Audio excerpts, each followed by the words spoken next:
Hi, everyone, and thank you for tuning in to this video of Latinos Building a Legacy. My name is Maria Sanchez. I'm the founder and CEO of Latino Educational Solutions. I would like to welcome you to this video. And for this video, we are interviewing Martine, who is a recent college graduate, a couple years removed from college.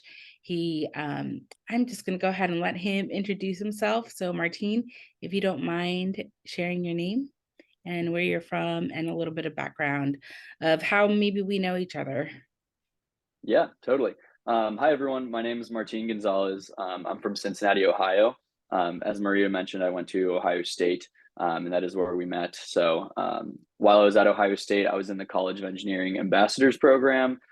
So pretty much giving tours to high school students and their families, specifically for the College of Engineering. And through that, met Maria, who was our advisor at the time. But studied chemical engineering at Ohio State, graduated from there in December of 2020, and moved down to Nashville, Tennessee in January of 2021, where I began work for General Mills. I just did a 2-year manufacturing and engineering rotational program, just wrapped that up, and now started my full-time job post-program as a process engineer at their Pillsbury manufacturing plant. Okay, awesome. So we're going to dive right in. And I think a big selling point of your video, Martine, is going to be that you're an engineer, and engineering is something that's really popular among students. Definitely, we want to encourage more women and people of color to get into engineering. So can you tell us a little bit about maybe what engineering is and what chemical engineering is? When I started for Ohio State, I wasn't familiar with chemical engineering. And so maybe talking a little bit about what you do as a chemical engineer. Yeah, totally. So when I was in high school, I was really, really into just math and sciences. Those were just kind of my favorite things to learn about. So I had a good feeling that I wanted to go into engineering. I loved problem solving. I liked working on teams, which are all things you're going to do as an engineer. And then as I was going through my science courses, the one that clicked with me the most was chemistry. So I really liked physics. I didn't love biology, but I loved chemistry. And so just kind of the combination of knowing I really liked chemistry and then being really interested in the math field as well. That combination just kind of said, okay, let's try out chemical engineering. So part of the reason why I went to Ohio State was that my older sister, who's 3 years older than me, she had gone to Ohio State. And so I was kind of following in her footsteps. But when I went to visit, I loved the campus and thought I could see myself being there for a while. So decided to apply, got into Ohio State, and just immediately went down the chemical engineering route, which at Ohio State, in your first couple years, you're taking a lot of like intro courses, and it's not until your third and fourth year where you're diving really deep into chemical engineering. As far as chemical engineering goes, I would say it's applying the basis of chemistry into an engineering field. So engineering, like I said, is really just a lot of problem solving. In college, it's going to be super math oriented. So you're going to take a lot of math classes, some stats classes. Specifically for chemical engineering, you're going to problem solve with chemical reactions, with formulas like elemental formulas, molecules, things like that. For me as a professional engineer now, I'm not doing that much chemical engineering, which I'm okay with. So one thing I learned through my time in college was I liked studying chemical engineering, but I didn't necessarily want to practice it forever. And I kind of got that mindset through not only my classes that I was taking, but also the internships I was doing outside of school. So in the summers, I did a few different jobs, and a lot of it was a little bit of process of elimination, figuring out what did I like, what did I not like. And oftentimes you'll find that figuring out what you don't like is the best way to figure out what you do like, just by rolling things out. And so I did undergraduate research for a short period of time, figured I did not like that. I did not want to go into research. I did not want to go into grad school. I did a co-op where I was doing automation coding. So I was like programming all day, did not love that. And then I did an internship where I was at a manufacturing plant, and that was like my third and final one. And that one really clicked. And that's when I was like, okay, I want to go into manufacturing. I like my engineering background. I like chemistry, but how can I apply this into a manufacturing field? And so I did that internship one summer, and then the following summer I got an internship with General Mills. I was supposed to go to one of their manufacturing plants. That was going to be like the biggest company that I'd worked for at the time. And then the summer of 2020 hit, which is when COVID started. So that was really unfortunate timing because I didn't get to go to their plant that summer, but I got a good feel for the company. And then based on a previous internship where I did get to work in a plant, I knew that manufacturing was what I wanted to pursue. So I took the full-time offer, kind of took that leap of faith going into General Mills without ever having worked at one of their plants, and haven't really looked back since. I've loved it.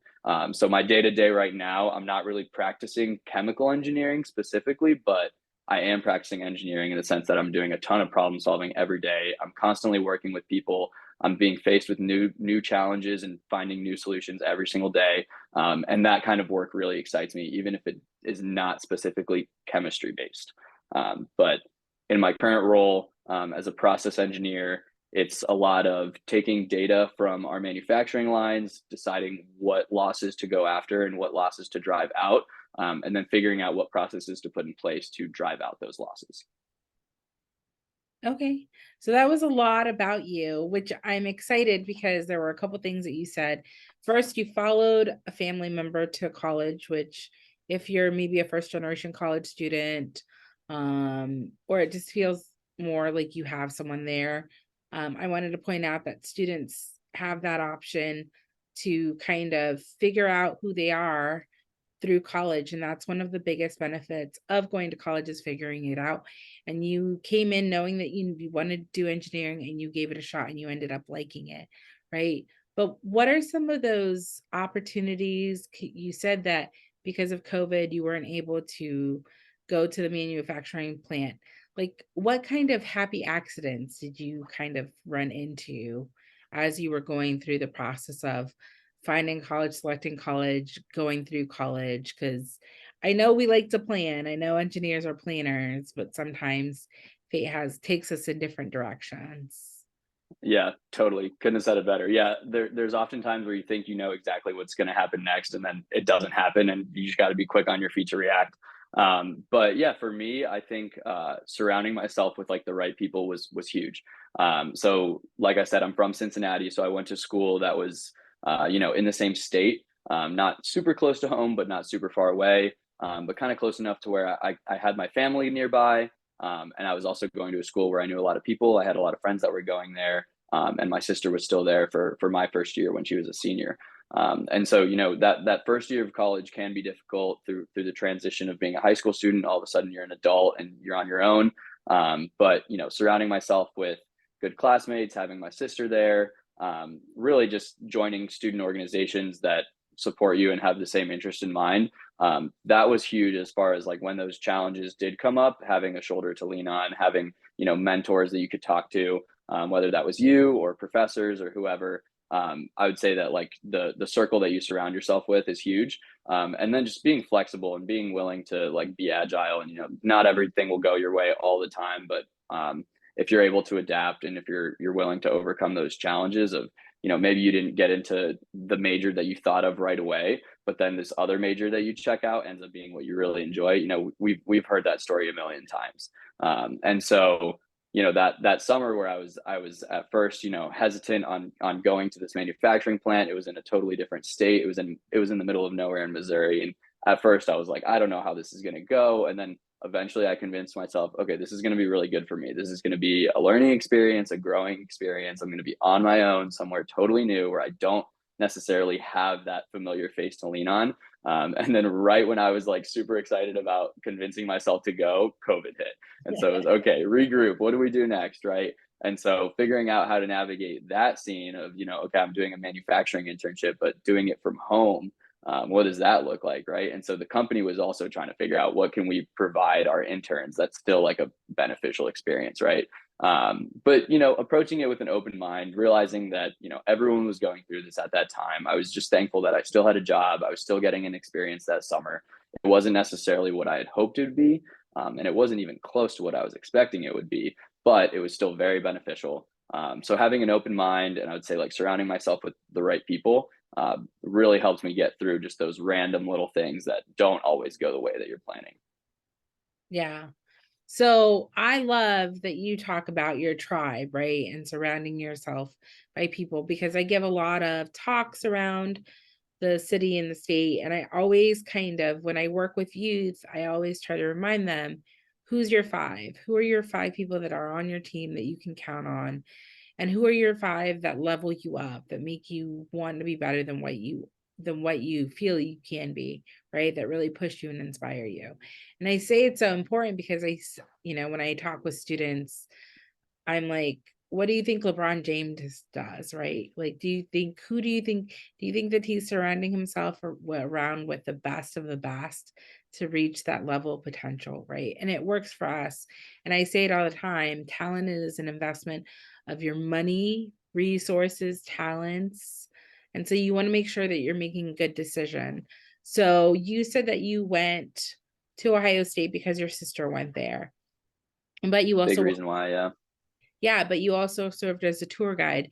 So you got to see a lot of other reasons why people were picking Ohio State, which is a school that we're talking about. But what are some things that if you were on a panel sitting in front of recruiting high school students, what would you say are some big things to consider if you're looking for college, right? Like you said, distance to family and friends was huge.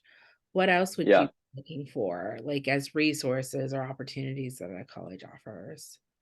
Yeah, I mean, you said it right there. I think like if you're able to figure out what resources and opportunities, what resources will be available to you wherever you go, and then what opportunities you can pursue, that's gonna make a big difference. And I think colleges are doing a better and better job every single year of realizing, hey, the workforce no longer starts when you graduate college. The workforce starts when you get to college, right? And so internships are becoming super important.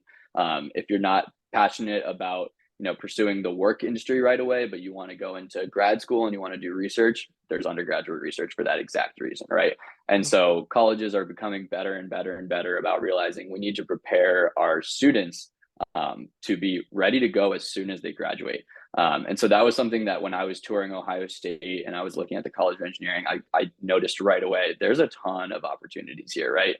Whether it's through career fairs, whether it's through student organizations that are going to help you prepare for those career fairs or grow professionally or grow as an engineer or grow as a business student, whatever it is. It became very clear to me that Ohio State had those resources and their goal was to prepare you super well for graduation. I think another thing that, like you said, for me, I was close to home. I recognize that not everyone's in that position where they can go to a state school that's nearby. And so realistically, I think figuring out like tuition and how that's going to work for you is huge. Colleges, like I said, are getting better and better about opportunities. They're also more and more open to scholarships now. And so that's something where if you have a school in mind and maybe it's not in the same state that you live in, but you're really passionate about looking into those opportunities of going there, ask about scholarships, right? Ask about out of state scholarships, or whether you're in state, ask about what in state scholarships they have. Oftentimes there'll be scholarships based on what field you want to pursue or what experiences you had in high school. And so being realistic with yourself like that is a barrier for a lot of people. But there are ways to navigate around it and work with the school so that you can pursue that dream. Oftentimes if schools see a chance in you, they're going to be willing to offer a scholarship or offer a grant, whatever it is, as long as you put yourself out there. And so another thing that I was going to mention is a lot of this now, when you're going from high school to college, a lot of the responsibility goes on you. Like I said, you become an adult when you get to college, not when you graduate. And so a lot of these opportunities that you're pursuing as a college student, it's going to be your responsibility to go after those scholarships or to go after those internships and reach out to companies that you're interested in working for. And that process is happening earlier and earlier and earlier, right? We used to see it, oh, right before your senior year, you need to get an internship. Now it's like, as a freshman, start putting your name out there. Don't necessarily expect to get a job right away, but Mhm. get familiar with the process, right? And now it's to the point where I would say high school students, show what experiences you have, right? What organizations are you involved in? Are you in any sports teams? Are you in band? Or do you have any leadership experiences in high school, right? All of those experiences that you're gathering are super important. And it's also kind of on you to showcase your talent, right? So whether you're talking to a school or you're in school and you're talking to a recruiter for a job, be confident in your experiences, right? No one knows you like you know you. No one knows your strengths like you do. And so I think just being willing to share about yourself and to share your story is very important when you're putting yourself out there. But yes, I would say tuition should be kept in mind, and know that there's ways to navigate around those barriers. And then I would say opportunities. When you go to look at a school, do they have those opportunities that you think you'd be interested in pursuing? And then another thing, and this is a little bit less technical, but I would say when you're visiting schools, and I would recommend visiting a campus before you commit to going there. Does it feel like home when you walk around? Does it feel like somewhere that you'd be comfortable and safe and enjoy growing as an adult? Because those next 4, 5, 6 years, whatever it is, are going to be transformative to say the least. And you can oftentimes feel right away whether that feels like home when you're walking around on the campus. Mhm. Mhm. Really good advice, and now you can take digital tours if you're That's true. really considered, strapped, but think of how they treat you and think of how they make you feel. That's exactly what I would say, right? Um, and so kind of moving along, you talked a little bit about what you learned in college about being an engineer and what you learned about in college, what you learned about kind of transitioning to the professional realm. I want to talk about how you kept yourself a little bit balanced when you were going to college, right? So, work life balance. I think sometimes we can get caught up in the grind of every day, but what were some of the things that you used for yourself to kind of make sure that you were kind of giving yourself the treatment that you should do in order to be balanced whenever you're fulfilling your duties? Yeah, totally. And I'll be the first to say engineering is tough. It's a grindy field. There's a lot of work that goes into it. No one just breezes by. Um, Yeah. so what comes with that is naturally stress, right? And so we're definitely becoming a little bit more aware and accepting of the importance of your mental health, and it's something that you need to take seriously when you get to college. It's just as important as your physical health, but it's not as easy to monitor at times, right? You don't have a fever, right? You don't see a bruise or whatever, but burnout is real. And when you're a college student, it's often easy to neglect that, right? And so for me, a big thing that I tried to do was, like you said, with the whole work-life balance thing. Um, Obviously, when you're in school, you might not necessarily be working, but it'll feel like you're working, right? And so I tried to give myself a little balance of, whether it's on the day-to-day basis, take some time out of each day to not focus on school, focus on yourself, whether that's exercising or whether that's talking on the phone with a family member or even just going for a walk with a friend, or even just like going somewhere to eat that you love, right? And just spending some time with yourself doing something that you enjoy. So that's on like a small scale. I would say on a little bit of a slightly bigger scale, on like a week to week basis. One thing that I tried to take pretty seriously was that I would like to enjoy myself on the weekends, in the sense that if I could work really hard during the week and get all my work done, and know that on the weekends I wasn't leaving things for the last minute, whether that was something that was due on a Monday, not leaving it for Sunday night, but instead getting it done the week prior. Um, or even just, working really hard in the sense that I know I can't work super hard for 7 days straight, because that's what leads to burnout. Picking and choosing what days I'm going to focus on school and just be at the library late, and then what days I'm going to, relax and hang out with friends and go for a walk, whatever it is. And so I tried to take that balance pretty seriously, in the sense that, we don't have school 7 days a week, but a lot of times people will fall into the trap of, oh, I need to work 7 days a week on school. When in reality, I think if you can balance it out, where you're taking some days off just for your own mental health and for your own well-being, that will lead to a much better long-term future of how you're feeling. And by the end of the semester, are you going to be burnt out, or are you going to be willing to buckle down and really study for finals or whatever it is? And so I tried to kind of play that balance with myself, about knowing what days I needed to focus on school, and then knowing what days I could, say I got all this done. Now let me just relax for a day. And I would say for me personally, I kind of mentioned exercising as one of the options. That's one thing that's always kind of gotten my mind off things. In high school, I was a runner, so I ran cross country and track pretty competitively. When I got to college, I continued that through running club. And for me, like running and just getting outside has always been the best way to just get my mind off things. So that was one thing that I would always keep in mind. If I was starting to feel stressed, if I was starting to, feel overwhelmed, taking a step back and thinking, when was the last time I did something for myself? When was the last day that I just went for a run and didn't even think about what I had going on? So trying to incorporate that into your schedule as opposed to getting to the point where you're like, oh shoot, I really need to go do this, right? It's gotten bad. If you can build that into your schedule on a day to day or on a weekly basis, knowing what days you're going to do what, or what time of day you like to work out, what time of day you like to study. If you can get ahead of that instead of leaving it for the last minute, same with your schoolwork. If you can kind of build it into your schedule, that'll be a much easier way to keep your well-being in check and keep your work-life balance steady. Yeah, yeah. So definitely find what works for you, whatever that works, whatever that is, definitely make sure to follow a good, healthy, balanced routine. So the last question I have for you is kind of based on what these videos are purposed for. It's to help students, the next generation of Latinos, right? To understand that college is a possibility. Everyone has their own path, everyone follows their own path, but the end goal of graduating from college is the same. So, what advice do you have for students who are like, but how do you even take the first step, right?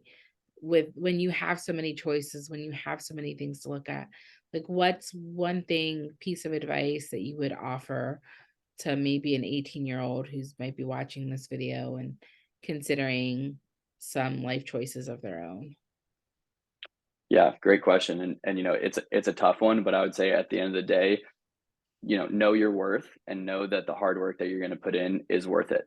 Know that you have people around you that are going to help you every step of the way. If it's college that we're talking about, know that there's going to be support resources there, and then you're not going to be alone through any of it, right?